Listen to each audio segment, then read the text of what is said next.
तो बच्चों next question पे आते हैं जल्दी से। देखिए 1 to 2 dx x to the power 4 plus 1, clear है। चलिए अब देखो ध्यान से, होता क्या है, x की पावर 4 को कॉमन ले लो, कितना आएगा x की पावर 5, 1 अपॉन x की पावर 4, क्लियर बच्चों। तो अभी मैं क्या कर सकता हूँ, 1 अपॉन x की पावर 4 को t लेट कर सकता हूँ और ये बन जाएगा -4 x की पावर 5 dx dt, क्लियर है। तो dx x की power 5 is nothing but 1/4 dt, ये आ गया है फाइनली।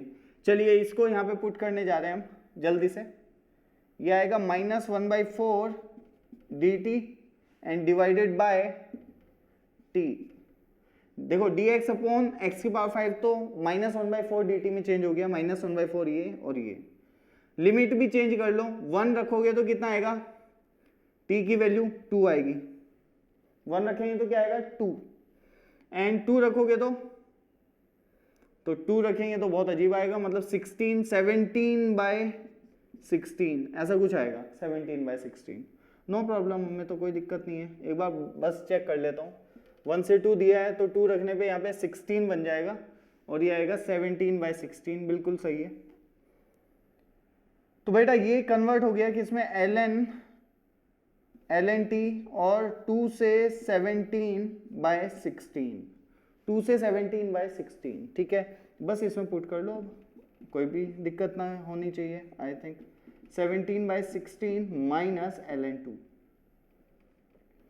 माइनस ln 2, ये हो गया, बात समझ आई बच्चों, ठीक है। तो बिल्कुल बस ऐसे सॉल्व किए जाते हैं और कुछ नहीं है। तो नेक्स्ट क्वेश्चन पे मूव करेंगे जल्दी से। ये मतलब अच्छा है, बहुत अच्छे से समझाया गया है इनडेफिनेट इंटीग्रेशन में, इस क्वेश्चन को एक बार रिवीजन हो जाएगी। 9 + 16 sin 2 थीटा, 9 + 16 sin 2 थीटा। देखो अब यहाँ पे क्या इंटरेस्टिंग है इस क्वेश्चन में कि जो sin 2 थीटा है ना उसको कुछ ऐसे लिखना है हमें, sin 2 थीटा को उसकी फॉर्म में चेंज करना है जिसका डिफरेंशिएशन ये हो। ये किसका डिफरेंशिएशन बनेगा, ये बनेगा sin theta minus cos theta, किसका, sin theta minus cos theta. तो इसका मतलब sin 2 थीटा को in terms of sin theta minus cos theta मुझे लिखने की कोशिश करनी है। तो देखो sin theta minus cos theta का होल स्क्वायर क्या होता है, वो होता है 1 माइनस sin 2 थीटा। वो तो बोलो समझ आती है कि बात, सही बात है ये। तो ध्यान से देखो sin 2 थीटा को मैं लिख सकता हूं 1 minus sin theta minus cos theta square, alright. तो ये सब्स्टिट्यूशन यहाँ पे करेंगे जल्दी से, ये तो पता ही है सबको, उससे पहले हम डिफरेंशिएट करेंगे, नहीं डिफरेंशिएट क्यों करेंगे, ये तो जस्ट ट्रिग्नोमेट्रिक सब्स्टिट्यूशन है, मतलब ऐसा कोई थोड़ा ही है कि वेरिएबल चेंज थोड़ा ही है। तो यहाँ पे तो sin theta plus cos theta ही है और d थीटा यहाँ पे 9 + 16 1 minus this sin theta minus cos theta whole square. बात समझ गए। अगर ऊपर दिया होता sin theta minus cos theta या cos theta minus sin theta तो मैं इसको cos प्लस sin की फॉर्म में चेंज करता, फिर लिखता कि sin theta plus cos theta का whole square is nothing but 1 + sin 2 theta, then sin 2 theta will be sin theta plus cos theta whole square minus 1, इसमें कन्वर्ट करता। अभी यहां पे ऐसे कन्वर्ट किया है, ऑलराइट। चलिए अब क्या करेंगे कि भाई जो अपना sin theta minus cos theta है उसको t पुट करेंगे और डिफरेंशिएट करेंगे। तो यहाँ पे क्या आ जाएगा cos थीटा, यहाँ क्या बन जाएगा sin theta d theta dt, clear है मेरे बच्चों, ठीक है। तो बस ये करने शुरू करते हैं। अब देखो पहले तो लिमिट को चेंज करो, थीटा पुट करो, थीटा पुट करोगे तो कितना आएगा, मतलब 0 पुट करोगे थीटा को तो -1 आ रहा है, देखो यस। थीटा को जब मैंने 0 पुट किया तो -1, एक मिनट रुको, सही है ना, हाँ बिल्कुल। थीटा को 0 पुट करोगे तो -1 आएगा और π/4 पुट करोगे तो क्या आएगा, π/4 पुट करोगे तो 0 आएगा, सही है। तो मैंने कहा लो -1 से 0 और ये पूरा कन्वर्ट हो गया dt में। चलिए नो प्रॉब्लम। ये 9 प्लस 16 1 माइनस टी स्क्वायर, बस इतना क्लियर। तो अब हम इसको क्या लिखने जा रहे हैं, -1 से 0 dt and 25 minus 16 T square. क्या 25 minus 16 T square. All right, ठीक है। तो ये वैसे तो तुम्हें पता ही है क्या होता है, फिर भी मैं तुम्हें ऐसे करके दिखाता हूँ। देखो फायदा होगा उससे, एक्चुअली तुम्हें जो पार्शियल फ्रैक्शन है वो भी रिवाइज हो जाएगा। 4t का स्क्वायर लिख सकता हूँ इसे। अब पार्शियल फ्रैक्शन में इसे मैं ऐसे लिख रहा हूँ कि भाई 5 माइनस 40 प्लस 5 प्लस 40, क्लियर। और नीचे यही 5 माइनस 40 इंटू 5 प्लस 40, ठीक है। ओके, पूरा करके दिखा रहा हूं, जो पूरा अच्छे से इनडेफिनेट इंटीग्रेशन आपके दिमाग में बस जाए, उसके बाद हम अच्छे से वर्क कर सकते हैं फिर डेफिनेट पे। ओके, तो देखिए अब ऊपर क्या बन रहा है, 5 प्लस 5 10 था कौन 1, तो डिवाइडेड बाय 10 करना पड़ेगा, ठीक है। अब यहां पे देखो क्या बन गया, 1/10 -1 से 0, और ये क्या आया 5 प्लस 40, और फिर ये क्या आया -1 से 0 5 माइनस 40 dt। बोलो सही है ना, ठीक है। तो अब इसे कर लो बस, 1/10 ln ऑफ 5 प्लस 40, और यहाँ पे 4 से मल्टीप्लाई, मतलब नीचे 1/4 भी मल्टीप्लाई हो जाएगा इसकी वजह से, t के साथ जो 4 है। सिमिलरली यहाँ पे आएगा वही 40 ln 5 माइनस 40। इस बार जहां पे 1/4 आया था, इस बार आएगा माइनस ऑफ 1/4, क्योंकि ये माइनस के साथ है, क्लियर है। तो इस माइनस को मैंने यहाँ पे लगा दिया, ये आ गया। अब इस पे लिमिट लगाने की जिम्मेदारी आपकी, -1 से 0। तो -1 से 0 की लिमिट लगा दो, आंसर आ जाएगा, वेरी इजी, ठीक है।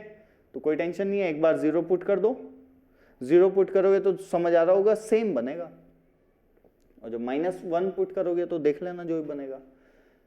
ऑल राइट बच्चों, ठीक है। तो बिल्कुल ऐसे क्वेश्चन हो रहे हैं, अभी नेक्स्ट करेंगे, उससे पहले जल्दी से इसको नोट कर लो।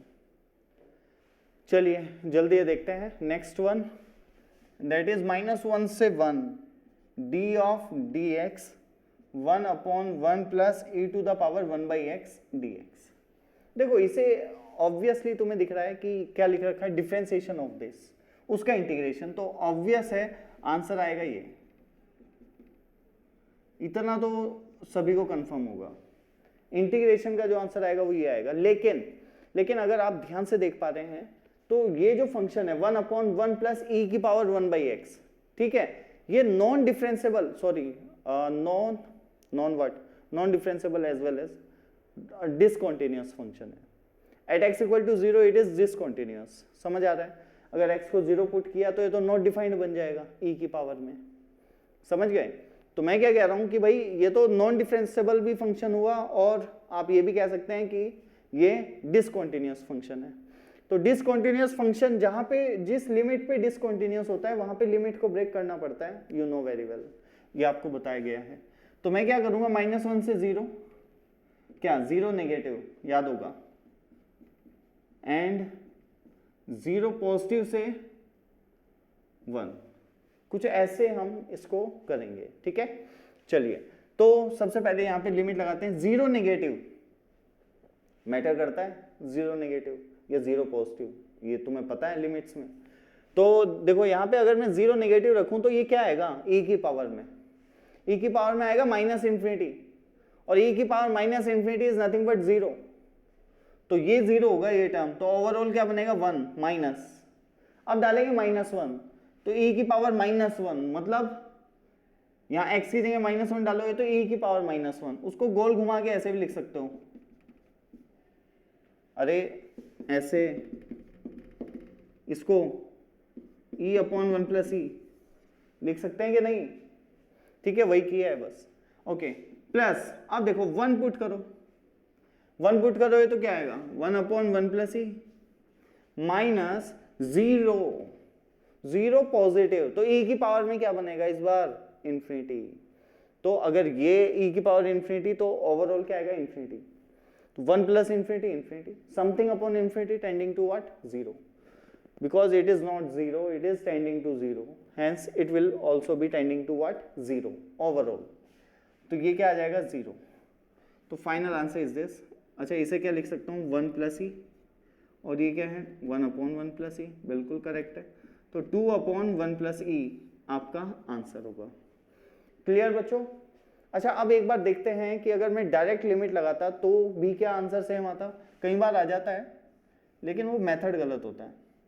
तो देख लेते हैं, जैसे मेरा आंसर आया था ये 1 प्लस ई की पावर 1/x, इस पे मैं अगर -1 से 1 ऐसे ही लिमिट लगाऊं तो एक बार 1 पुट करो तो क्या आएगा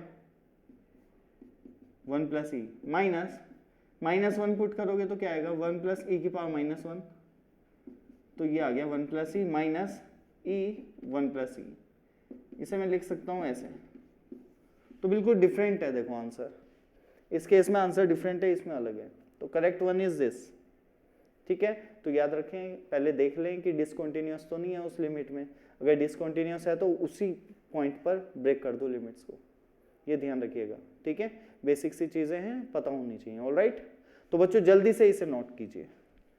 तो बच्चों नेक्स्ट क्वेश्चन देखते हैं जल्दी से, जो कि क्या बता रहा है हमें, a to b modulus of x divided by x dx। ठीक है, अब देखो इसमें तो कैसे करेंगे ये ध्यान रखें। तो ऐसा करते हैं, इसमें a और b में तुम बिना बात कंफ्यूज रहोगे। मैं ऐसे बता देता हूं कि लेट से -2 से 5 लो, मैंने क्या कर दिया इसे -2 से 5। ठीक है, इसे हमें इंटीग्रेट करना है। तो देखो ध्यान से देखो, यू नो वेरी वेल, जो ये फंक्शन है इसमें जब x नेगेटिव होता है तो इट इज -1 एंड पॉजिटिव होता है तो इट इज 1, राइट। तो मैंने क्या किया, मैंने कहा कि यार ऐसा कर लो -2 से 0 ऐसे, तो कितना आएगा -1 dx प्लस 0 से 5 1 dx। ठीक है, ऐसे ब्रेक कर लिया मैंने। ओके, माइनस ये आएगा -x, -2 से 0 नेगेटिव, -0 मत लिख देना, वैसे कोई अंतर नहीं पड़ेगा यहाँ पे, लेकिन इसका मतलब समझा करें। 0 नेगेटिव मतलब 0 से हल्का सा छोटा, ये 0 पॉजिटिव से 5। तो बच्चों ये तुम्हें समझ आ रहा होगा आई थिंक कि इट इज 2। अरे नहीं, माइनस माइनस और एक और माइनस, तो -2 आएगा। ठीक है, ये आएगा 5, तो इट इज नथिंग बट 3। क्या, इट इज नथिंग बट 3। बात समझ गए? ठीक है, ओके। तो ये ऐसे कुछ होता है, ऐसा होता है। ओके, अगर देखो ध्यान से 2 से 5 में अगर लूं, 2 से 5, तो देखो ध्यान से क्या आएगा 1 dx 2 से 5, और आंसर विल बी 3। क्लियर है मेरी बात? ठीक है, तो बात तो सही है। ओके, अच्छा अगर मैं लेता -2 से -5 mod x dx, अब क्या आएगा? तो भाई ये आएगा -1 -2 से 5 dx, तो ये आएगा -x और -2 से -5, तो समझो माइनस ऑफ -5 + 2, तो ये भी आ गया 3। ये भी कितना आ रहा है 3, ये भी 3। ऑल राइट, एंड जो भी है मतलब हर टाइप से 3 ही 3 आ रहा है आई थिंक। ओके, हाँ बिल्कुल, क्योंकि मैंने क्या बोला यहाँ पे -2 से -5, जबकि एक्चुअल में होना क्या चाहिए था -5 से -2, इस टाइप का होना चाहिए था कुछ। लेकिन चलो कुछ भी है, जो भी है, -2 से -5 ऐसा कुछ लिखा हुआ है, तो आंसर क्या आया 3। समझ गए? तो इसका मतलब मैं क्या बताना चाह रहा हूँ इस चीज से मैं ये बताना चाह रहा हूँ कि a से b modulus of x dx, इसमें a b क्या क्या हो सकते हैं, किस टाइप के नंबर। मान लो a और b कोई नंबर है, मैग्नीट्यूड वैल्यू उनकी 2 और 5 है, अब उनका साइन कैसा है आई डोंट नो। तो मैंने कहा यार 3 टाइप हो सकते हैं, या तो दोनों पॉजिटिव हो 2 से 5, तो आंसर 3 आ रहा है। या एक पॉजिटिव और एक नेगेटिव हो, ऑब्वियसली नीचे वाला नेगेटिव ऊपर वाला पॉजिटिव, बी ग्रेटर देन ए, ऐसा ही बोलना सही नहीं है, ठीक है। तो मान के चलो अभी ये नेगेटिव है, ये पॉजिटिव है, ठीक है, मतलब ये वाला केस -2 से 5, तो आंसर इज 3, ठीक है, ओके। एंड ये हो सकता है -2 से -5, तब आंसर क्या आ जाएगा, तब भी 3। तो इस केस में आंसर क्या आएगा, मतलब इन दोनों का डिफरेंस, इन दोनों का डिफरेंस, अब इन दोनों का डिफरेंस में दिक्कत है। देखो इसका डिफरेंस लोगे तो क्या आएगा 7। अगर मैं सिर्फ ये बोल दूं कि इसका आंसर आना चाहिए b - a, तो वो भी गलत है। लेकिन हाँ, अगर मैं बोल दूं कि इसका आंसर आना चाहिए mod b mod a, तो बताओ सही है या गलत है, mod b - mod a।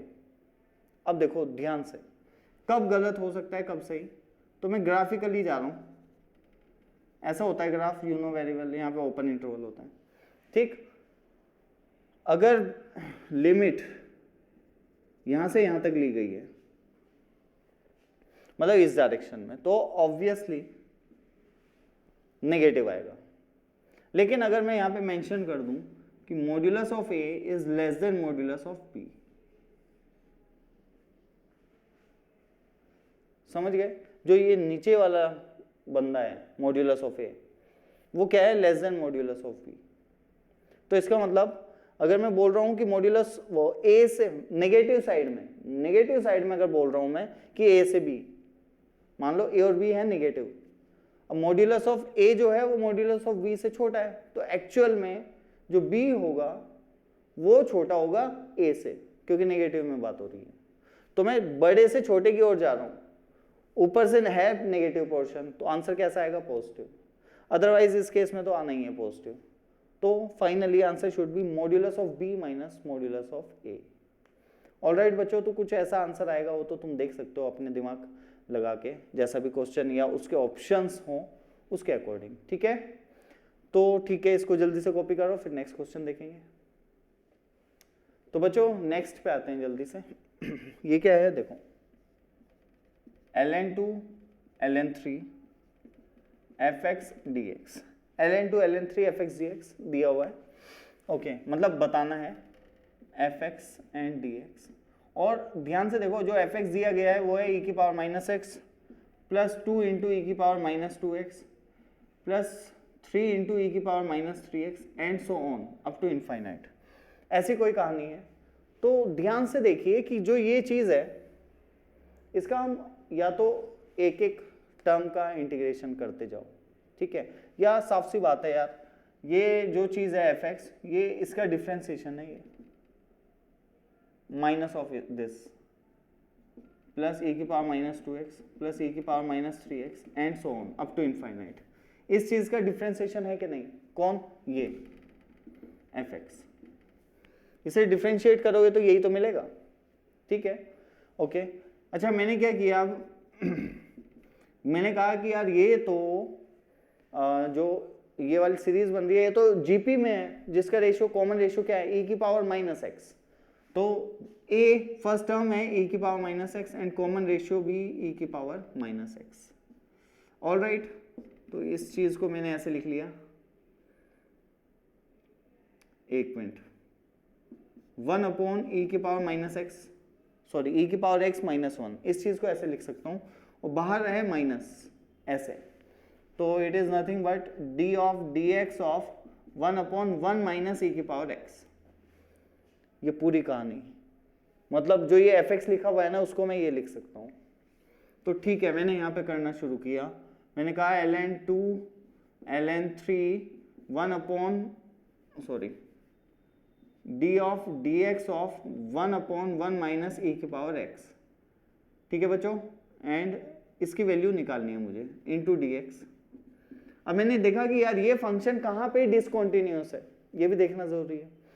x equal to 1 पे, जहाँ पे x 1 होगा, नहीं सॉरी, हाँ बिल्कुल, जहाँ पे x wait x equal to 0 पे, x 0 हो जाएगा तो नीचे बनेगा 1, 1 माइनस 1 0, तो ये डिसकंटिन्यूस हो जाएगा, तो वो दिक्कत है। तो x 0 नहीं होना चाहिए। तो x की लिमिट क्या दी है, ln2 से ln3, और x की लिमिट है ln2 से ln3। ln2 एक पॉजिटिव क्वांटिटी है, नेगेटिव, पॉजिटिव, ln3 पॉजिटिव, तो पॉजिटिव से पॉजिटिव जा रहा है, 0 इसके बीच में नहीं आने वाला, तो कोई टेंशन नहीं है।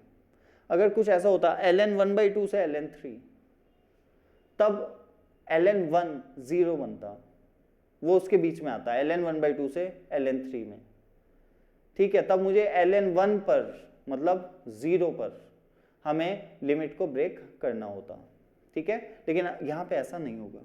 ऑल राइट, तो यहाँ पे क्या लिख देंगे हम, ऐसे लिख देंगे, और ln2 ln3 तो रखते हैं। चलो देखो 1 माइनस ई ln3 रखोगे तो बेटा 3 आएगा कि नहीं, ठीक है। माइनस 2 रखोगे तो क्या आएगा, आएगा कि नहीं, तो ये कितना आ गया -1/2, और ये आ गया +1, and that is 1/2, that's all. Clear है, तो ये आंसर है 1/2 हमारा। तो अजीब लगता है लेकिन है बहुत इजी चीज। क्लियर बच्चों, ठीक है, समझ आया? Okay, then pause the video and note it down fast.